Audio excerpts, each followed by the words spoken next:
Café com Política está no ar para trazer a você sempre uma boa entrevista para falar sobre política, agora exclusivamente no nosso canal de O Tempo no YouTube, youtube.com/O Tempo. Então, primeiro a gente pede, claro, a gentileza. Você ainda não se inscreveu, não se juntou aos mais de 930 mil que estão conosco?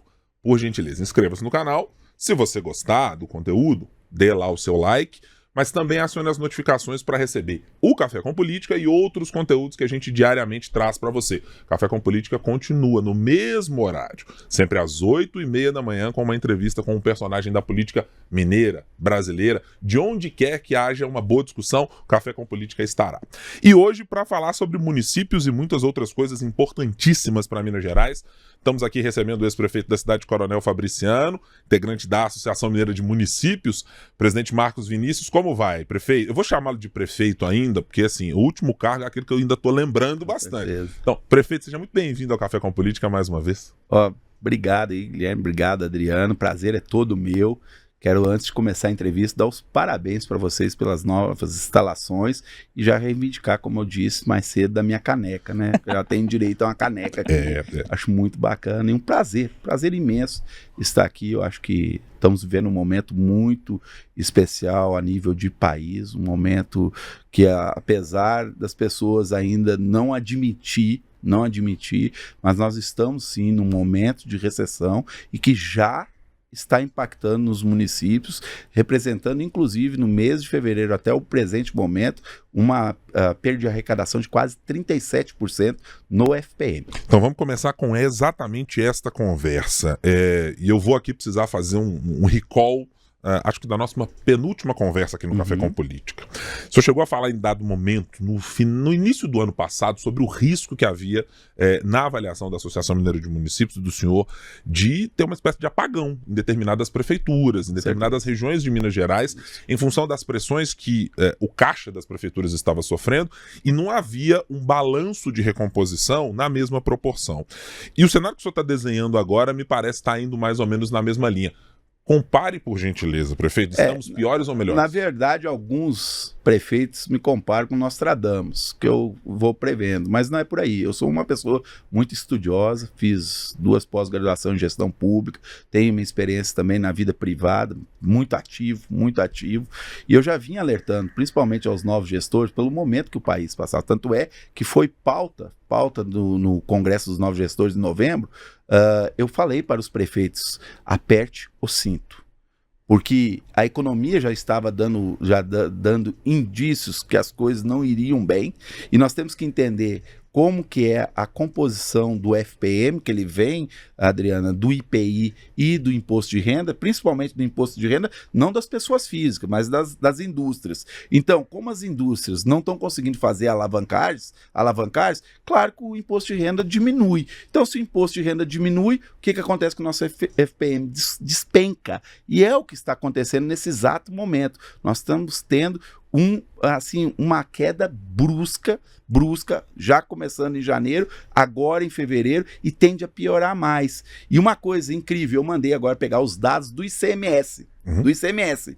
A população, então, no exato momento, é na produção que está. As empresas não estão produzindo mais, mas o consumo ainda continua acelerado. Por isso que dá essa falsa impressão que o país está bem, que o país está gerando emprego, que o PIB está subindo e todas essas coisas. Mas, na verdade, o próximo a cair agora, nos próximos 5, 6 meses, tende a ser o ICMS. Prefeito, e com essa queda, né, de arrecadação, a população é quem sofre, porque isso repercute muito nos serviços públicos. Nos relatos dos prefeitos que conversam com o senhor, nas suas andanças, o que o senhor tem percebido mais? É o setor de saúde que tem sido impactado? É a segurança? É a educação? É pagamento de servidores? O que tem sido mais preocupante? Olha, é um conjunto de fatores. Lembrando que a segurança não é uma prática comum dos municípios, eles entram ali colaborando, é uma obrigação do Estado e da União, mas os municípios sempre acabam colaborando. É arrumar uma viatura, é algum outro tipo de serviço. Mas a saúde, claro que ela é mais impactada. E vamos lá, vamos falar de Minas Gerais, mesmo sendo o vice-presidente da Confederação Nacional dos Municípios, mas temos que falar da nossa realidade, dos nossos municípios. 50% dos nossos municípios, eles são pequenos municípios, menos de 10 mil habitantes. Então, eles ficam numa regra do governo federal que se chama 0,6, é o que ele recebe de FPM. Desses municípios 0,6, eu estou falando, e é a única fonte de receita desses municípios, se eu estou falando que no mês de fevereiro teve um déficit de 37%. Então, 1/3 do dinheiro que foi programado no orçamento para o mês de fevereiro já não vai vir. Já não vai vir. Então, aí vai impactar, Adriano, todos os serviços de forma linear. Claro que num primeiro momento a folha de pagamento tem que ser honrada, mas ele já de imediato já tem uma desaceleração no que tange investimentos.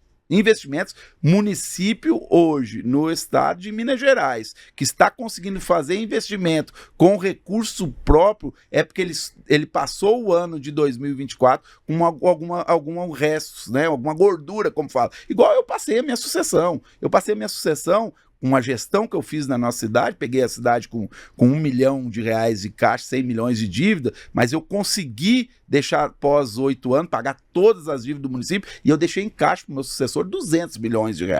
Então, dá uma tranquilidade de 6 meses aí para o gestor de Coronel Fabriciano tocar o planejamento que a gente organizou. Agora, e o município de 06? Como que ele faz isso? Não tem como fazer. Então, o que nós temos que fazer de urgência? Nós temos que ir a Brasília. Por quê? Aonde que está o dinheiro?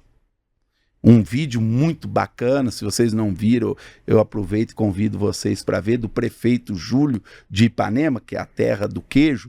Ele mostra como é a divisão dos recursos. Aí mostra uma fatiazinha pequenininha lá de queijo para os municípios, 2/3 ali para a União, um pequeno pedaço para o Estado. Aquilo mostra a realidade. Então, se não está voltando dinheiro para nós, 37% a menos, e que não tem como recuperar. O nosso problema está onde? No imposto de renda das indústrias. Se a indústria... E quem que vai investir, quem que vai produzir no Brasil com uma taxa Selic que pode chegar aí ao final do ano em 15% a 16%? Ué, o empresário vai dizer assim, não, para que eu vou investir? Para que eu vou me endividar? Aonde que as empresas buscam esse recurso normalmente? Eles abrem os dembros dele e traz para cá. Ele tenta financiar, mas como que ele vai aguentar pagar uma taxa de IPCA mais 6, que é o que o banco hoje está dando se você aplicar na Selic? Então é muito complexo, não tem como recuperar esse ano a situação que as indústrias estão vivendo no nosso país e está repercutindo nos nossos municípios. Então, daqui no máximo 4 a 5 meses começa também a diminuir o consumo. E aí nós vamos chegar naquilo que já está em todos os lugares, só que ninguém quer demonstrar que é uma recessão imensa no nosso país. O senhor falou em relação a Brasília, tem que pressionar. Tem que pressionar. Claro, nós temos que fazer. Eu fiz, se vocês lembram, quando entra esse governo, nós tivemos um momento também de queda de arrecadação, nós mobilizamos os municípios, e quando eu falo mobilizar, Minas Gerais tem um peso muito grande. Eu ligo para o presidente da Associação de São Paulo, só São Paulo e Minas junto, nós levamos 1.200 prefeitos a Brasília, e sente. Qual que é a maior bancada, tanto ali São Paulo e Minas junto. E é nesse cenário que vem a minha pergunta. De que forma os deputados que estão lá, os senadores mineiros, a conversa com ministros, projetos que estão lá em andamento, o que especificamente pode ser feito para tentar amenizar? Auxílio financeiro não existe. E nós estamos trabalhando há muito tempo numa PEC que dá mais 1% no mês de março.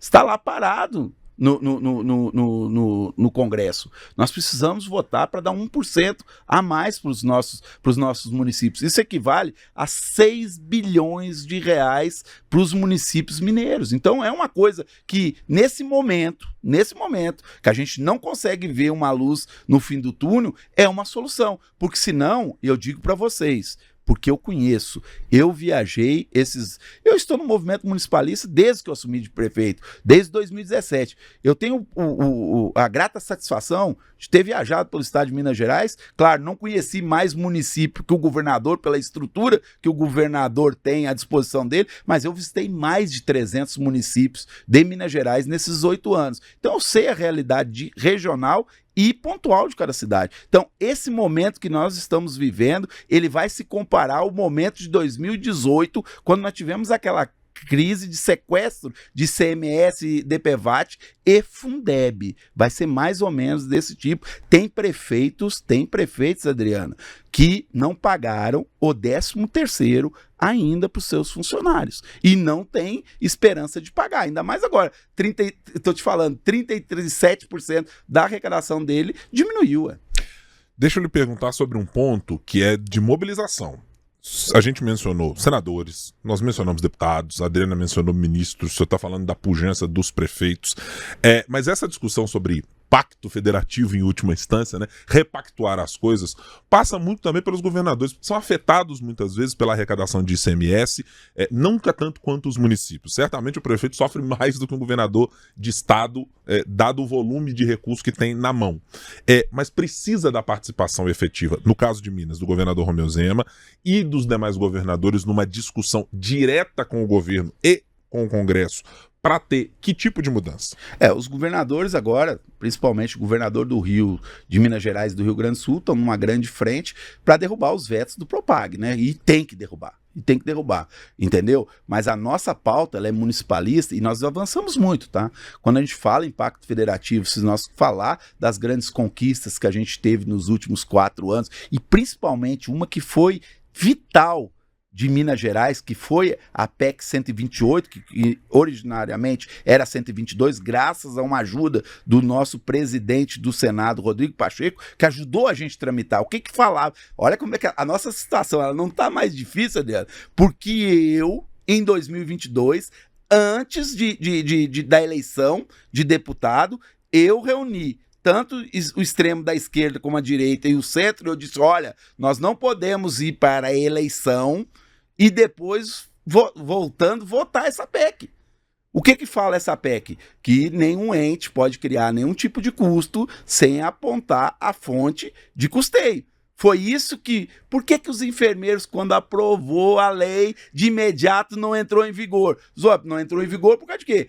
Quem inventou a lei do... Nós não somos contra piso nenhum. Nós somos contra quem paga a conta. Então, quem inventou a despesa, que encontre a fonte de receita de custeio para ser perene, né? Para ser perene e sustentável. Então, isso já foi um grande baque para o governo federal. Foi a primeira pancada que o governo federal, não estou falando de bandeira partidária, mas que o governo federal entendeu que não era como no passado. Eu edito projetos de lei e os municípios lá na ponta que pague a conta. Então, isso não existe, foi uma grande conquista. Eu te digo assim, Guilherme, foi uma das maiores conquistas desde a Constituição de 88. Uma coisa que parecia muito clara. Quem cria a despesa que paga a conta. É a mesma coisa você comprar um carro, botar na sua garagem e no mês que vem chegar o boleto pro seu vizinho pagar. É não fazer festejo com chapéu alheio, né, prefeito? Com certeza. Tem um ponto também que eu queria conversar com o senhor neste tema, que é, assim, me parece que o caso dos novos prefeitos, eu estou fazendo referência a um evento mais recente que o governo federal teve com eles, toda vez que a gente traz um prefeito aqui de novo mandato no Café com Política, eles dizem assim: para melhorar as condições do meu município, eu estou em busca de indústria, de novos investimentos, etc. Mas eu vou perguntar para quem lida com prefeitos, para quem lida com a pauta municipalista há algum tempo. Tem indústria para ser trazida? Tem indústria? Tem alguém querendo levar a indústria com o cenário de juros e outros para cidades, por exemplo, do interior de Minas Gerais? Eu fico muito tranquilo para responder a sua pergunta, igual você falou. Eu conheço a pauta municipalista, eu trabalhei muito, principalmente agora na reforma tributária. Então esse negócio de atrair empresas aí ficou para lenda. Em primeiro lugar, hoje não existe mais ICMS nem ISS no município. Todo mundo tá aqui consciente, chama IBS. Uhum. Ele é tributado na cadeia, principalmente onde que é o consumo. Então não adianta a minha indústria estar aqui, mas o consumo está a 1.000 quilômetros daqui, entendeu? Então isso foi uma falsa ilusão. Claro que pode ajudar, sim, na geração de empregos, essas coisas diretos, tudo. Mas só que a gente viu pós-pandemia, é um cenário diferente que veio para ficar, que pessoas não querem ser mais empregado não, gente.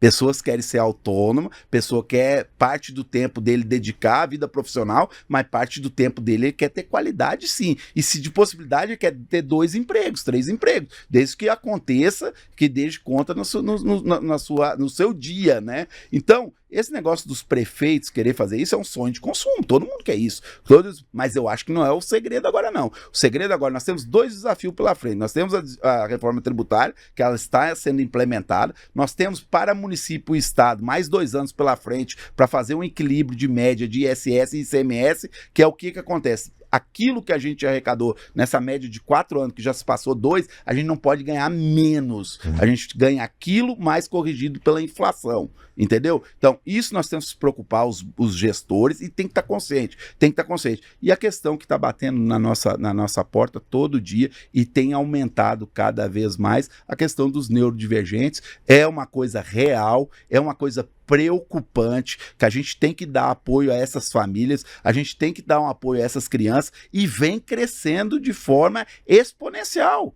Hoje cerca de 10 a 12% das nossas crianças, eles têm sim alguma dificuldade. E ela é real, ela não é fantasiosa. Infelizmente, alguns plantam que as mães estão fazendo isso para ganhar BPC, para ganhar auxílio. Não é, gente, não é. Eu comecei uma gestão, eu tinha 167 meninos.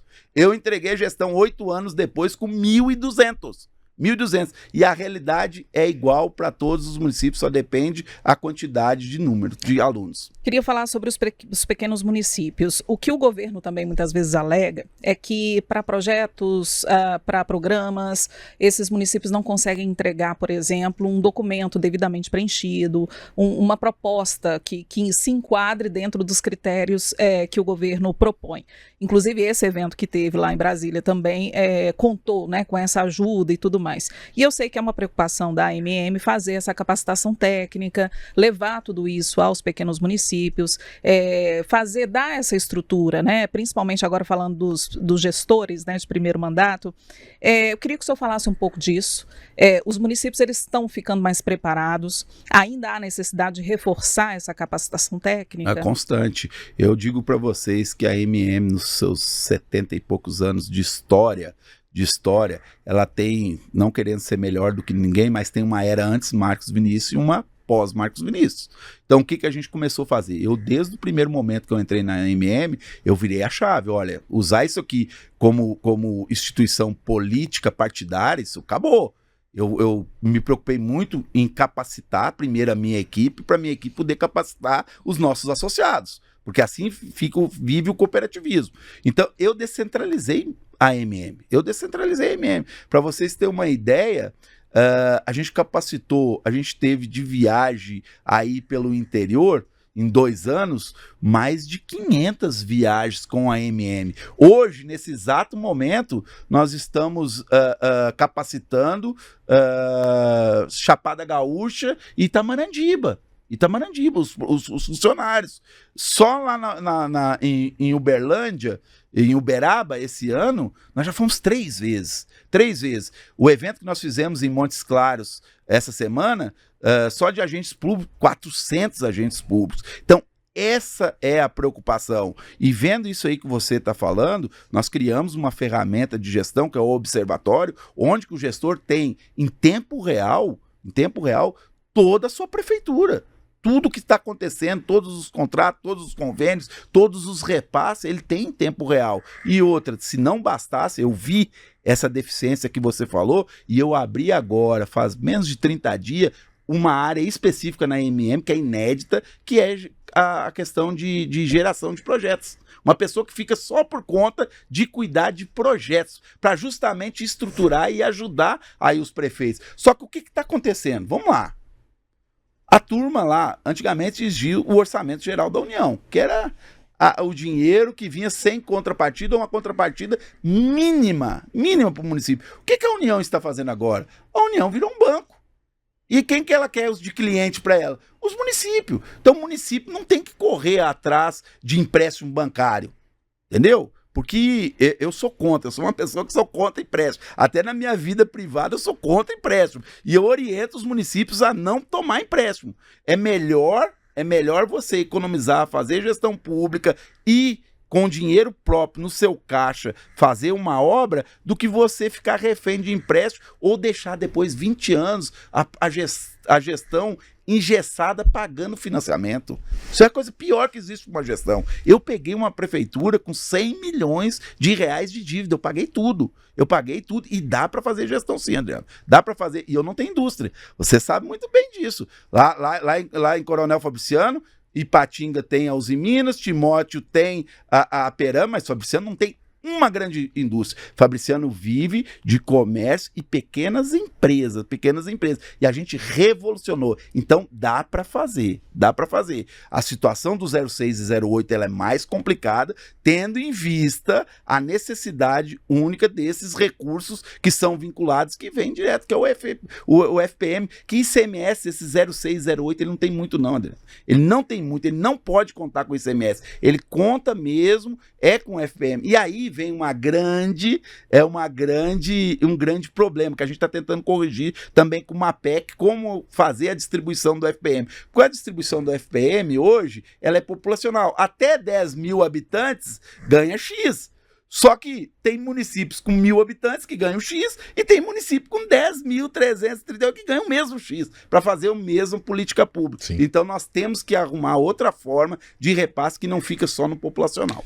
Prefeito por 2 mandatos em Coronel Fabriciano, primeiro vice-presidente da Confederação Nacional dos Municípios, presidente da Associação Mineira de Municípios.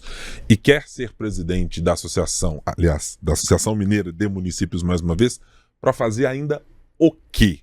O que não foi feito? O que o senhor considera? Olha, eu acho que justamente é que nem eu falei para vocês. Nós estamos numa situação muito difícil. É que nós vamos ter que passar um deserto aí. E a turma precisa de um líder que saiba liderar e que entenda o processo do que está acontecendo. Nada contra as outras candidaturas, inclusive eu tentei até o último momento consolidar tudo, mas não tive êxito. Com o prefeito de Patos de Minas, com de Patos, com São Sebastião. Então a gente tentou, e outros que quisessem. Porque eu sempre digo assim, a MM, os caras dizem, mas por que qualquer um não pode ser? Qualquer um pode ser. E todo mundo tem legitimidade para ser. A lei, não fui eu que decidi as coisas. A lei, é lei. Prefeitos em exercício, a lei 14.341 de 2022, no seu artigo 2º, no parágrafo 3º, ela deixa claro que todas as associações, por obrigatoriedade, têm que ter uma pessoa que foi prefeito ou que foi um ex-prefeito. Não pode quem nunca foi. Aí não pode administrar a associação. E a nossa associação, antes dessa lei de 22, ela tinha mudado o estatuto em 20, que foi o ex-presidente que ficou mais um ano, na verdade ficou 2 anos também sem ser prefeito. Ex-presidente Gilvan Lacerda. Mas tudo dentro da legalidade, com assembleia, tudo, e foi tudo decidido. Eu fui contra, na época. Porque eu achava que ele já tinha ficado 2, foi mais 3, e que ficaria só 2 anos. A minha ideia é que teria que ficar 2 anos mais e que não poderia ficar fazendo reeleições infinitamente. Então, eu quis fazer essa proposta no último congresso em reduzir para 2 anos e limitar uma reeleição. Meu filho, quase apanhei, porque eles já estavam na eleição municipal disputando a eleição da MM, né? Então, mas isso acontece, eu acho que nem voltando ao assunto, o conhecimento meu adquirido, eu estive trabalhando na pauta da reforma tributária toda, eu sei do que eu estou falando,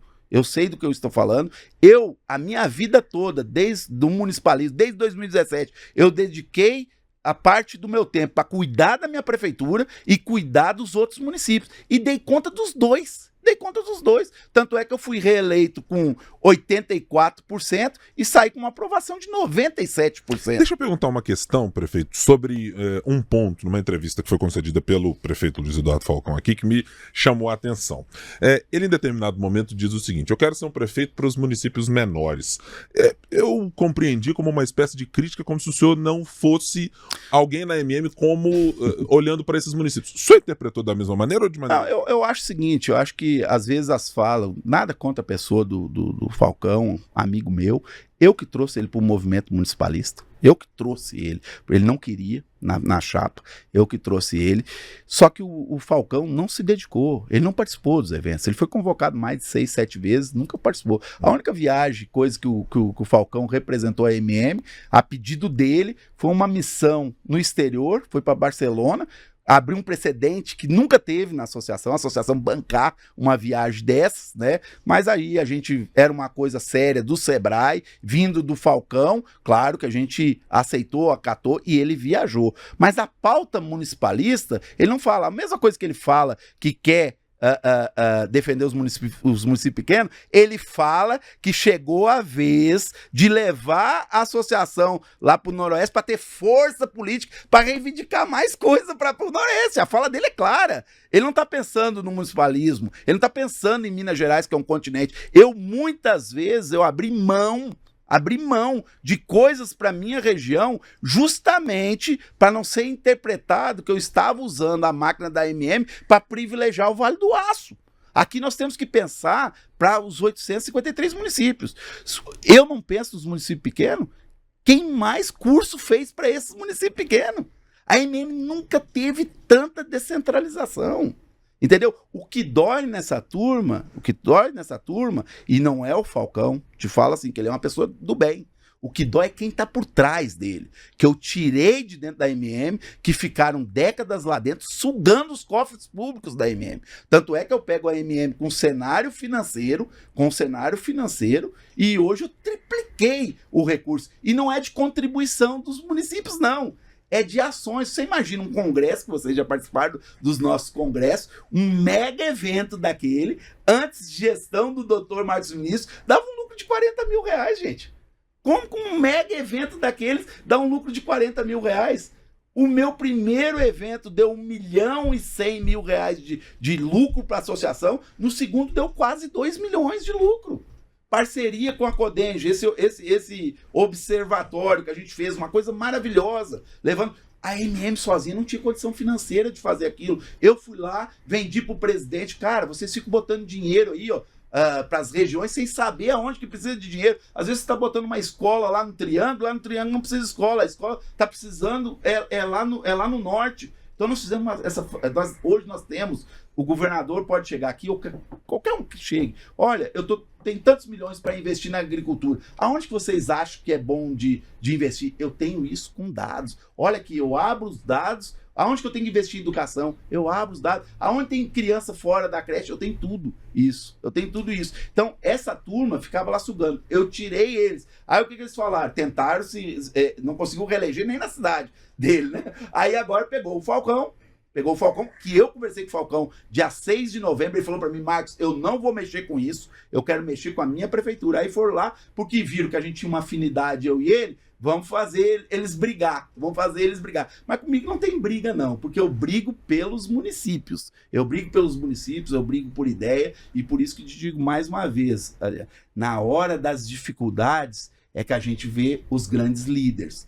Eu liderei essa turma em várias situações. Eu estive junto com eles, acampado na cidade administrativa em 2018, quando o Jequitinhonha todo estava lá, mesmo contra o presidente atual, que era o atual da associação. Eu fui um dos primeiros a chegar lá. Eu liderei essa turma na pandemia, um dos piores problemas que nós tivemos mundial. Quem que ficou lá batendo tambor, dizendo, gente, não vão fechar, não é por aí, o lockdown não é para isso, o lockdown é se a gente não tem um equipamento de saúde preparado para receber os doentes, é por isso que nós temos que fechar as pessoas. Eu sempre liderei essa turma nas horas de dificuldade, liderei essa turma também no problema do IBGE, quando os nossos municípios perderam aí, grande maioria dos municípios 06, que era 08, caiu para 06, que era 1, caiu para 08, nós fomos no primeiro enfrentamento, entramos com a liminar no STF, garantimos que não naquele momento não descontasse dos municípios. Depois disso, não tem jeito não, as pessoas, tá diminuindo a população, gente, isso é real. Antes um pai de família tinha 5, 6 filhos, hoje um pai de família tem no máximo 2, então está diminuindo sim a população. Então por isso que nós temos que mudar a forma de repassar no FPM, que não pode ser mais populacional, uma das coisas é isso. Então o grande líder se apresenta nessas dificuldades, e nós estamos sim numa dificuldade agora, que está com a queda de arrecadação, que está impactando direto os municípios 06, 08, todos. Aqueles que dependem dessa renda de FPM, 35% a menos, gente. Presidente, eu queria voltar um pouco na questão da eleição, falando sobre a eleição da AMM. O senhor disse que houve uma tentativa, né, de mudança de estatuto, mas houve muitos prefeitos não concordaram e isso não foi possível. O que o senhor acredita que vai fazer com que, por exemplo, a candidatura contrária do senhor siga com a pauta de que vai conseguir a mudança do estatuto? Será que houve uma mudança de percepção? Adriano, em primeiro lugar, é assim... É porque não tem o que falar da gestão. Então eles têm que se agarrar numa pega. Então eles estão agarrando nesse negócio do estatuto e estão agarrando assim, o Marcos é lindo, o Marcos é maravilhoso, tá meio gordinho, precisa fazer um exercício. Mas ele não é mais prefeito. Então eles não têm o que pegar. Vai falar do quê? Da gestão da AMM? Ah, tá falando que a AMM não viaja. Nossa senhora! Quem não conhece os problemas da AMM era o meu vice que não vinha na AMM. Eu convoquei ele 7 ou 8 vezes para essas marchas de enfrentamento a Brasília. Foi uma com os prefeitos. E eu tenho lista de chamada, eu tenho lista de presença. E prova, mas eu não quero entrar nesse enfrentamento com ele, porque não merece, porque nós somos amigos. Agora, ele tem que parar de mentir. Isso eu não vou aceitar. Eu tenho honra, por onde eu passei, eu saí com alto avaliação, inclusive na AMM eu sou avaliado com mais de 80% dos prefeitos hoje, inclusive os novatos, por saber da minha forma. Então, denegrir a minha imagem, isso eu não vou aceitar. Não vou fazer baixaria, que não é do meu estilo, mas eu vou contar que ele tá mentindo. Não pode mentir. Eu acho que não pode mentir. Esse negócio do estatuto, eu acabei de falar, é mentira. É mentira, não fui eu que mudei, foi lá atrás que mudou. Não tem como reverter o estatuto, dizer que vai baixar não pode é lei federal. Só se ele vai cumprir o que ele tá falando aí pra todo mundo, que ele tá pegando a AMM e vai ser deputado federal. Aí ele pode botar uma lei, mudando a lei federal, aí não pode ex. Aí ele vai mudar a lei como deputado eleito, ele vai conseguir com os pares lá e aí vai poder mudar a lei. O resto é mentira. O que pode mudar no estatuto? Diminuir para 2 anos, isso pode fazer, proibir a reeleição, que é isso que eu tô falando, gente.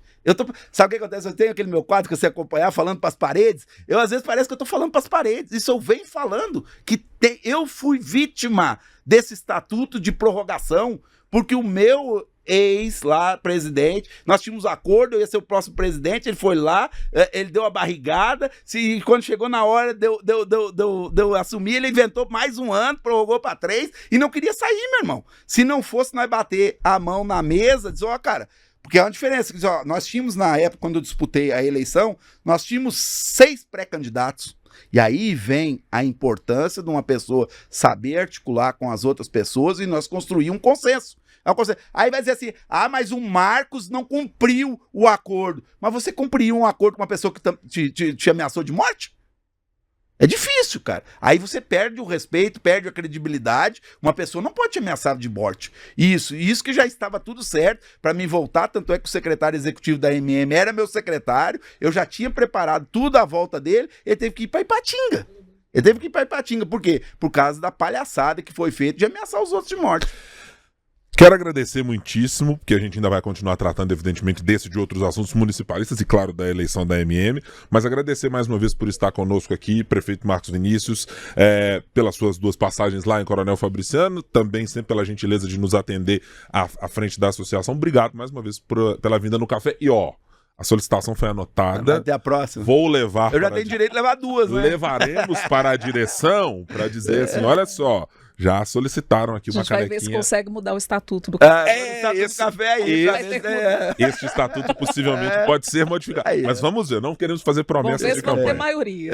Mas obrigado, prefeito, pela Obrigado a você, Adriano, obrigado aí aos ouvintes aí do Café com Política. Prazer imenso estar aqui para falar sempre a verdade. Eu não gosto de mentira pro meu lado. Quem me conhece, sou uma pessoa aguerrida, não sou de família política, entrei na política realmente por um problema social de um hospital que fechou, que eu já contei essa história toda. Então eu defendo a pauta municipalista, eu defendo municípios, essa é a minha vocação.